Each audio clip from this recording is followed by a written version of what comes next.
Alright guys, we're back here in the shop. We got a carburetor here on the workbench. This right here should cover your Kawasaki Mules, models 2500, your 2510s, and your 2520 Mules. We're going to go through a video on showing you how to rebuild one of these. So if you got one that's not running right or it's been sitting, carburetor's clogged up, this should be what you need to do to get it back up and running.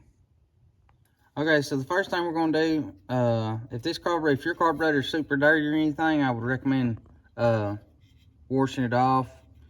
But this one right here is pretty clean. We'll finish cleaning it up later. But we're going to remove this 10mm bolt at the bottom and pull our bowl off. If you've got gas in it still, if you want to drain the gas out of it, right here is the drain for the bowl. We've done drain our gas and everything out of this. So all we got to do is remove this bolt.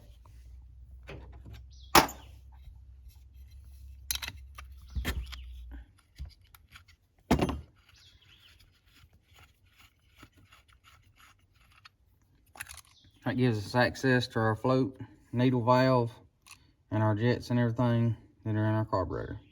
First thing we're going to do is remove our float. And this right here, you just pull it out. Sometimes you may have to take you like a small punch or pick and slightly tap it out. Be careful because you don't want to break these towers, because if you do that, your carburetor's burnt. Now that we got that out of the way, down in here is going to be a flathead jet. We're going to remove it to begin cleaning our carburetor.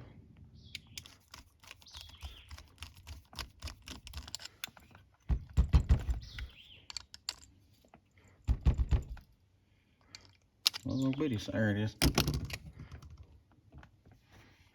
Now we have one more in there. You're going to need a bigger screwdriver to get it out, to remove it.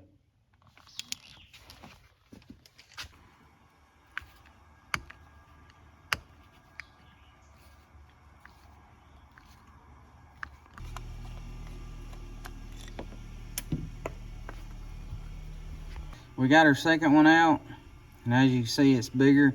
This one was a little stubborn and was kind of stuck.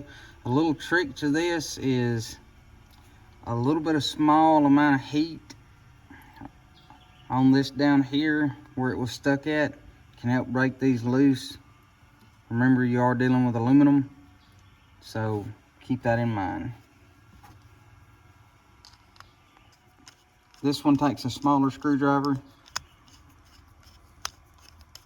than the one we just took out because it is smaller. And if you haven't worked on carburetors before, you have to be gentle because all of your jets and stuff are made out of brass and it is easy to break. Three of them, once you get all three of them out, this is the order. You got your small one, the big one, and then this long one. Then we've got one more up here on top. We're going to take it out.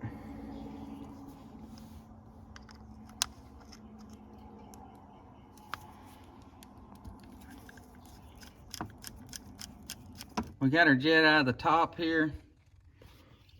Now, all that's left to do is we're going to take this carburetor, clean it inside and out very, very good. We're going to clean our faces off. If you've got a small Dremel with a wire brush or wire brush on a bench grinder, be very careful. You want to keep these surfaces as flat as possible to allow for no leaks.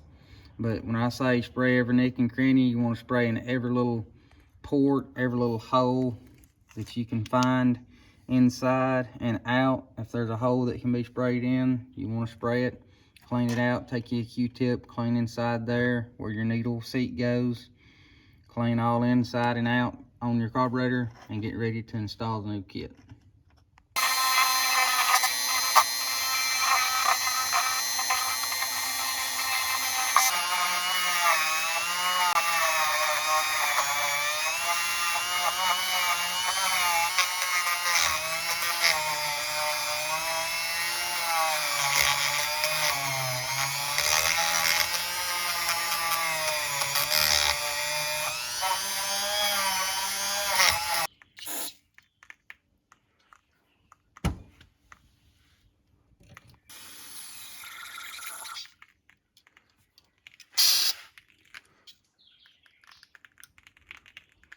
Now that we got our carburetor cleaned and everything, we've got our new jets matched with our old ones.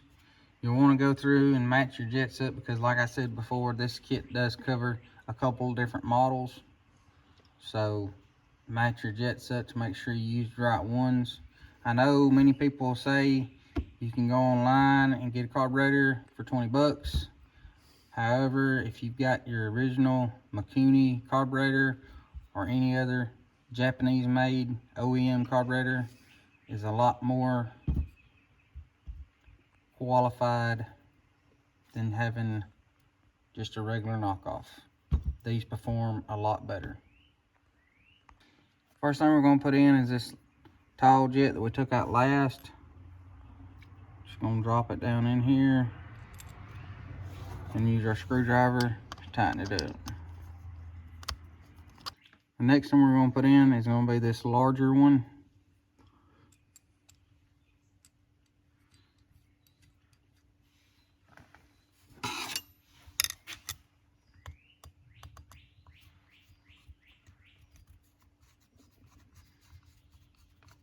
And the last thing that we're going to put in is going to be this small one.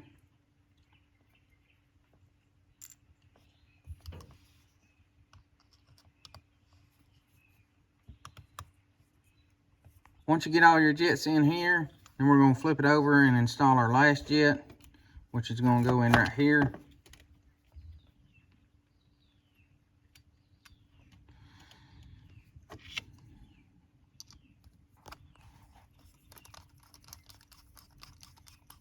Now that we got that jet in, we're going to flip it back over. We're going to put our bowl gasket on.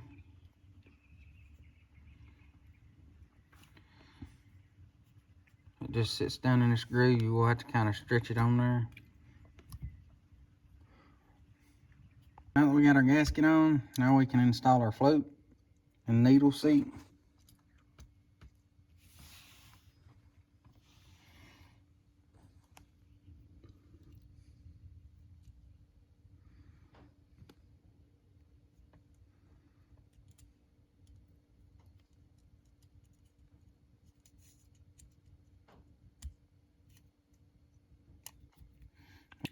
Once you get your float and everything installed, now it's in time to put your bowl on. And you can wait and do this part after you install it or get over there to your machine to see which way you want your overflow screw to be pointing out at, so you can get to it while it's on your machine. But you just simply put that in with your new seal, tighten it down, make sure everything fits up good so we don't have any leaks. Don't forget, if you're looking for more videos like this, don't forget to subscribe to our channel. Don't forget to check down in our links below. We'll have everything you need to complete a task like this. We appreciate you guys following along, and we'll catch you in the next video.